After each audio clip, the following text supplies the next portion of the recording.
আমাদের দেশে এখন তো ইস্তিসকার নামাজ শুরু হয়েছে বিভিন্নখানে। এখন ফেসবুক ভিত্তিক ইস্তিসকার নামাজ যেখানে পড়ে সব ফেসবুক খালি দিতেই থাকে। ফেসবুকেই মনে হয় ইস্তিসকা হয়ে যেতেছে। ইস্তিসকার নামাজ এটা মুস্তাহাব। ইস্তিসকার নামাজ কি মুস্তাহাব, একদল কোথাও পড়ে নিলে হয়ে যাবে। নবী করিম সাল্লাল্লাহু আলাইহি ওয়াসাল্লাম ইস্তিসকার খুতবার পরে 2 রাকাত নামাজ তিনি পড়তেন, জোরে কিরাত করতেন, আর শেষ করে তিনি দোয়া পড়তেন, আলহামদুলিল্লাহি রাব্বিল আলামিন আর রহমানির রহিম মালিক ইয়াউমিদ্দিন লা ইলাহা ইল্লাল্লাহু ইয়াফআলু মা ইউরিদ আল্লাহুম্মা আনতা লা ইলাহা ইল্লাল্লাহ।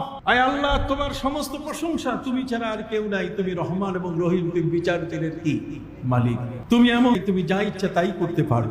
আল্লাহুম্মা আনতাল্লাহু লা ইলাহা ইল্লা আনতাল গানী ওয়া নাহনুল ফুকারা। আপনি ধনী আর আমরা কি গরীব, আমরা ফকির। আনজিলিল গায়সা আলাইনা, আপনি আমাদের উপরে বৃষ্টি নাযিল করেন। ফাজআল লানা বিহি